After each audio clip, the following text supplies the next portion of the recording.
morning we're going to do the abdominal assessment. This is my patient, and these are my instruments. This is going to be our makeshift ruler, and this is in case we find any lacerations or any bruising, yes, or moles upon the abdominal region. This is my pin light. We'll use this to assess the contour of the body of the abdominal region as we go through the process.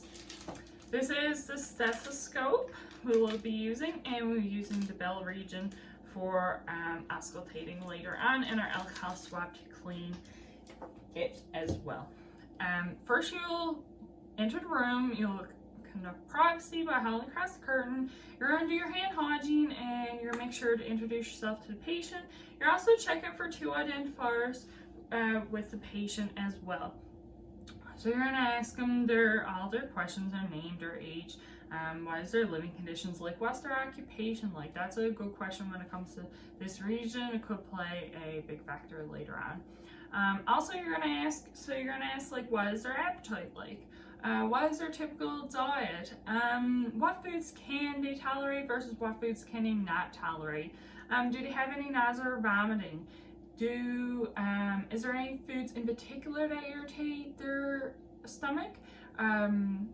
Also, what is the GI history throughout within them and within their family? So you want to know that. You want to know things like, is there anyone in the family who has Crohn's disease?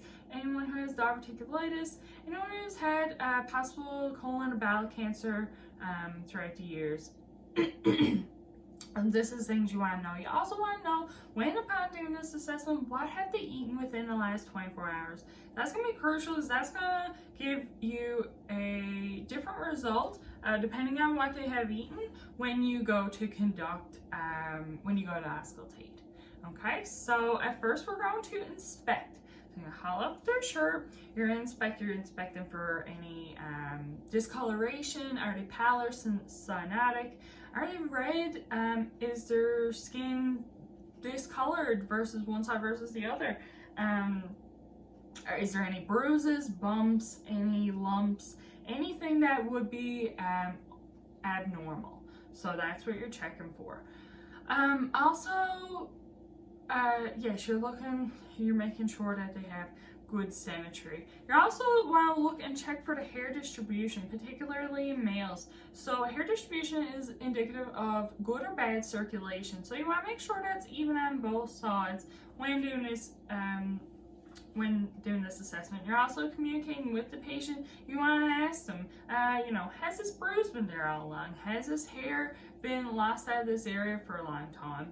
Have you always had those moles? Have you ever had them checked on? Those type of questions.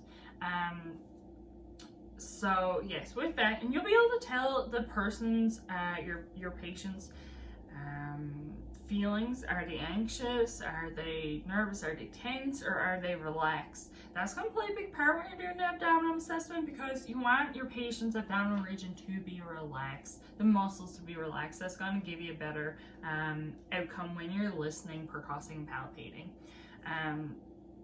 So first thing, we'll go ahead after we inspect, and we're going to auscultate. We'll put in our stethoscope. So then we're going to clean our stethoscope with our swab. So we're listening in the right, these are 4 quadrants: right upper, right lower, left upper, left lower, and this is their midline. We're listening to right lower. That is where, if you're going to hear bowel sounds anywhere, that's where it's going to be. So we're going to listen with the bell of our stethoscope. We're going to do this for up to 5 minutes. Anything after that, we're just going to document it. Any further assessment, we'll document that bowel sounds were absent for 5 minutes. Also, throughout that time, you will be going across the entire bowels, or the entire abdominal region, sorry. You're also listening to hear if you can hear any bruise, right? You don't want to hear bruise. That's not normal to the abdominal region. So that's how you auscultate. Then we're going to move on to percussing. Once you are percussing, you percuss with your 2 fingers like this, right across all the abdomen, 4 quadrants. So we're going to imagine that this is the intercostal spaces, And these here are the ribs. So when you're auscultating, when you're percuss over the ribs, over bone. So remember that. So you're gonna get a dull sound. You're not gonna get what you want to hear. When you percuss over the intercostal space, that is when you're going to hear the tympany sound. That's what you want to hear when doing this assessment. Also, when you percuss over the liver, that's going to give you a dull sound as well as when you percuss over stomach. Because of the contents in the stomach, it's going to give you the dull sound that you're not looking for. So then from that is your percussion. Then you're going to palpate. So you're going to palpate. You're palpating for tenderness, redness, not redness, but tenderness, any pain in large organs. You're percussing, you're palpating with your 4 fingers. Okay? So, and while you're doing this, you're communicating with your patient. You want to know, does this hurt? Do you feel anything here? Like, is this a pain that you've had here for a long time, or is this new? And as you're doing this, you're communicating, and you want to make sure that you're going to document that as you go on. So, with that being said, with that being done, that is your abdominal assessment with your patient.